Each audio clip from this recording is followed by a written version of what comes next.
नमस्कार, स्वागत है आपका आरटी हलचल में और मैं हूं आपके साथ फाल्गुनी सोनी लेकर जिले के तरोताजा हालात। चलिए सबसे पहले नजर डालते हैं आज की हेडलाइंस पर। धूलकोट क्षेत्र के झरने में डूबा किशोर, सोमवार को मिली लाश।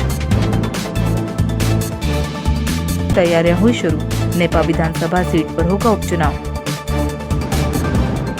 और अब गतिविधियां विस्तार के साथ। जिले के ग्राम धूलकोट क्षेत्र में बरसात के कारण पहाड़ों से गिरने वाले झरनों के नजारे देखने गए एक युवक के झरने में नहाने के दौरान डूबने से मौत हो गई। झरने में नहाने गए 17 वर्षीय किशोर की डूबने से मौत हो गई। स्थानीय गोताखोरों एवं होमगार्ड के जवानों द्वारा रेस्क्यू ऑपरेशन कर शव को 24 घंटे के बाद ढूंढ निकाला गया। प्राप्त जानकारी के अनुसार रविवार के दिन धूलकोट क्षेत्र स्थित बसाली इसराम फालिया के पास झरना देखने के लिए आसपास के क्षेत्र से कई लोग पहुंचे। इस दौरान ग्राम बोरी बुजुर्ग निवासी मोहम्मद हासिम पिता मोहम्मद हनीफ उम्र 17 वर्ष अपने चचेरे भाइयों के साथ झरना देखने गया था, जहां किशोर हासिम झरने में नहाते समय डूब गया, जिससे कि झरना देखने आए लोगों में हड़कंप मच गया। कुछ लोगों ने बचाने का प्रयास भी किया लेकिन सफलता नहीं मिली और किशोर की डूबने से मौत हो गई। किशोर के डूबने की खबर धूलकोट पुलिस चौकी पर दी गई। पुलिस बल, स्थानीय गोताखोर एवं होमगार्ड के जवान घटना स्थल पर पहुंचे।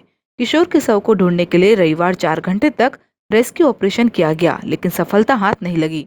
अगले फिर सोमवार को रेस्क्यू ऑपरेशन किया गया जिसमें 11 बजे शव को ढूंढने में सफलता मिली। पुलिस चौकी धूलकोट प्रभारी राम प्रसाद त्रिपाठी द्वारा मरकायम कर शव को पोस्टमार्टम हेतु परिजनों को सौंप दिया।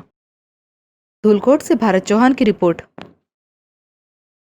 शहर के सतेरा घाट में दोस्तों के साथ नहाने गए एक युवक की तेज बहाव के कारण गहरे पानी में चले जाने से मौत हो गई। रविवार को सतियारा घाट पर नहाने गए युवकों में से एक युवक पानी में डूब गया। इस दौरान साथ में गए 2 युवकों ने उसे बचाने की कोशिश भी की लेकिन दोनों युवक बचाने में असफल रहे। घटना के बाद मौके पर लोगों की भीड़ लग गई। शिकारपुरा पुलिस को सूचना दी गई। मौके पर आई पुलिस ने स्थानीय युवकों से रेस्क्यू अभियान चलाया, जबकि ऐसे समय में होमगार्ड के प्रशिक्षित जवानों को बुलाया जाता है, लेकिन उन्हें सूचना देने के करीब 1 घंटे बाद होमगार्ड मौके पर पहुंचे, जिसके बाद युवक को गोताखोर और होमगार्ड के जवान रेस्क्यू कर निकालने का प्रयास किया गया। जानकारी के अनुसार ईश्वर उर्फ लड्डू नामक युवक अपने दोस्तों के साथ ताप्ती के सतियारा घाट पर नहाने गया था, लेकिन ईश्वर को पानी में तैरते नहीं आता था। इस कारण वो पानी के बहाव में डूब गया। दूसरे दिन भी युवक की तलाश की जा रही है।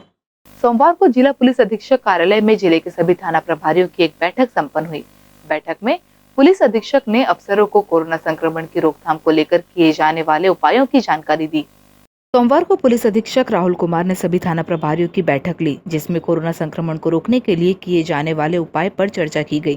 साथ ही कोरोना संक्रमण को रोकने के लिए सुझाव भी दिए गए। बैठक में सभी थाना प्रभारियों ने ग्रामीण क्षेत्रों में चार्ली वाहन द्वारा भ्रमण करने और गांव-गांव में घूमे और लोगों से मास्क और सोशल डिस्टेंसिंग रखने का भी पालन करवाए जाने के संबंध में निर्देश दिए गए। साथ ही साथ जो होम क्वारंटाइन है उनको भी समझाइश दी गई कि घरों में रहकर क्वारंटाइन नियमों का पालन करें।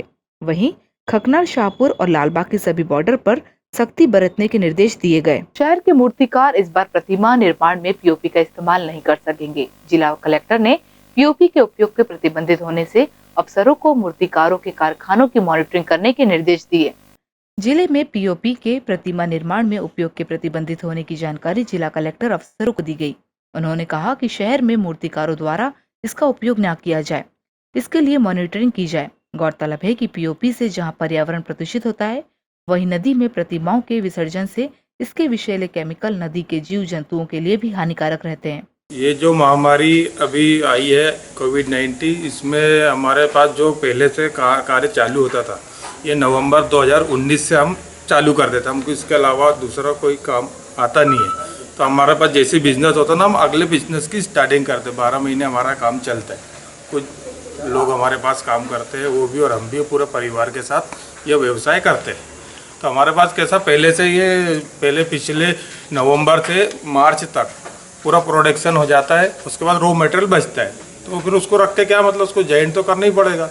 और बीच में भी एक आदेश आया था, या फिर एक हमारे केंद्रीय मंत्री जावड़ेकर जी ने बोला था कि इस बार जो मूर्तियाँ बन चुकी है उसको आप कंप्लीट करके सेल कर सकते हो, क्योंकि वो क्या उसमें लागत तो लगी गई है। नहीं, गृह मंत्री का आदेश आया है कि किसी प्रकार अभी तो हमारे पास किसी प्रकार का कोई आदेश नहीं आया पावती लिखित में, जैसे इसके पहले आता था कि आप आओ मीटिंग करना है, ये करना है, ऐसा कुछ ही नहीं आया अभी तो। जिला प्रशासन से कोई आदेश नहीं मिला? कोई आदेश नहीं मिला है अभी तक। काम तो चालू है और मूर्तियाँ बनना चालू है, क्या कार्रवाई?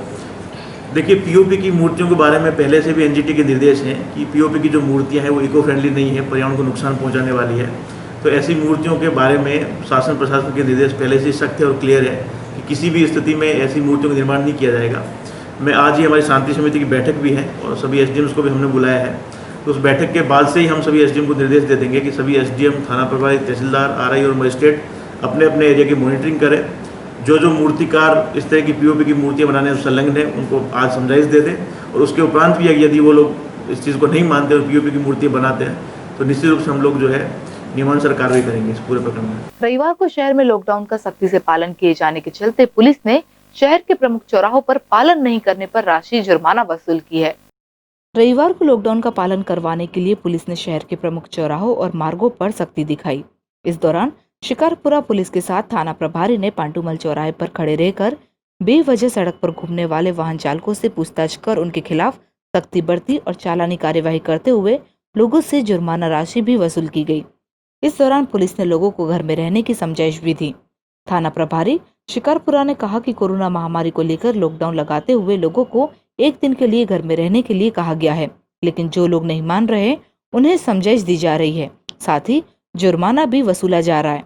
कार्रवाई ये है कि आज श्रीमान जिलाध्यक्ष महोदय और राज्य शासन के आदेशानुसार कंप्लीट लॉकडाउन है। केवल अति आवश्यक सेवाएं को ही इजाज़त दी गई है। आम जनता को कोरोना से बचाना है, कोरोना की कम्युनिटी स्प्रेडिंग फैलाने से रोकना है, और जो लोग आवश्यक कार्रवाई से या इमरजेंसी में जा रहे हैं उन्हीं के लिए अलाउ किया जा रहा है। बाकी सभी लोगों के खिलाफ कार्रवाई समझाइश के तौर पे की जा रही है ताकि वो एक जिम्मेदार भारतीय नागरिक बने, कोरोना को रोकने में मदद करें। नेपा विधानसभा सीट के रिक्त हो जाने के बाद उपचुनाव को लेकर प्रशासन ने तैयारियां शुरू कर दी है। चुनाव के लिए आई ईवीएम मशीनों का प्रशिक्षण भी संपन्न हुआ। नेपानगर विधानसभा सीट के रिक्त होने के बाद आगामी दिनों में नेपानगर सीट के लिए उपचुनाव होना है। नेपानगर विधानसभा में उपचुनाव की तैयारियों को लेकर सोमवार को जिला कलेक्टर कार्यालय में नेपानगर विधानसभा के लिए ईवीएम मशीन का प्रशिक्षण हुआ। इस ट्रेनिंग में सभी को प्रशिक्षण दिया गया, साथ ही मशीनों को पेटियों में से निकालकर सभी को मशीन की सभी हिस्सों की जानकारी एवं उसके उपयोग किए जाने का प्रशिक्षण दिया गया। इस दौरान नेपा एसडीएम विशा वागवानी भी मौजूद थी। संत निरंकारी चैरिटेबल फाउंडेशन द्वारा चलाए जा रहे अभियान के दूसरे चरण में पौधे अंकुरण का अभियान चलाया गया। संत निरंकारी चैरिटेबल फाउंडेशन द्वारा पूरे देश भर के विभिन्न स्थानों पर tree plantation and save tree campaign चलाया जा रहा है।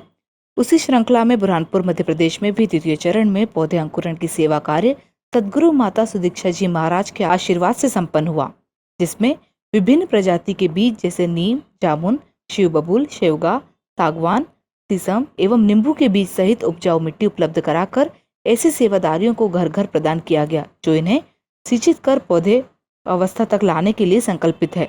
उन्हें साथ ही साथ पौधे अंकुरण की विधि समझाई गई। बाद में इन्हें निःशुल्क उन लोगों को प्रदान किया जाएगा जो इन्हें पाल पोष कर सिंचित करके वृक्ष बनाने के लिए संकल्पित होंगे। उल्लेखनीय है कि कोरोना महामारी एवं लॉकडाउन के चलते नर्सरी एवं शासकीय रोपणी में पौधे बहुत ही सीमित संख्या में उपलब्ध है। अतः इस वर्षा ऋतु में निरंकारी सेवा दल एवं SNCF वॉलंटियर द्वारा इसे घर घर अंकुरित करने का अभियान आरंभ किया गया। इसके अंतर्गत आज लगभग 160 पौधे अंकुरण हेतु निःशुल्क प्रदान किए गए। सोमवार को जिला संयुक्त कलेक्टर कार्यालय में जिले के विभागीय प्रमुखों की समीक्षा बैठक संपन्न हुई। प्रशासनिक व्यवस्था में कसावट लाने और व्यवस्थाओं को सुचारू रूप से जारी रखने के लिए हर सोमवार को टीएल समीक्षा बैठक का आयोजन किया जाता है। सोमवार को आयोजित टीएल बैठक में कलेक्टर ने अफसरों की गैर मौजूदगी पर अपनी नाराजगी जताते हुए कहा कि टीएल बैठक को मजाक बनाकर रखा हुआ है। अधिकारी अनुपस्थित रहते हैं, कोई अधिकारी नहीं आता। बैठक में अनुपस्थित रहने वाले अफसरों को उन्होंने नोटिस देने की भी बात कही। साथ ही साथ सभी विभागों में हो रहे कार्यों की भी जानकारी लेते हुए सभी जानकारियों को अपडेट रखने के निर्देश दिए गए। और वक्त हो चुका है अब से विदा लेने का। जाते जाते डालते नजर आज की हेडलाइंस पर। धुलकोट क्षेत्र के झरने में डूबा किशोर, सोमवार को मिली लाश। तैयारियां हुई शुरू, नेपा विधानसभा सीट पर होगा उपचुनाव। तो कल फिर होगी आपसे मुलाकात जिले की ताजा गतिविधियों के साथ। तब तक के लिए आरटी हलचल की पूरी टीम और मुझे दीजिए इजाजत। नमस्कार।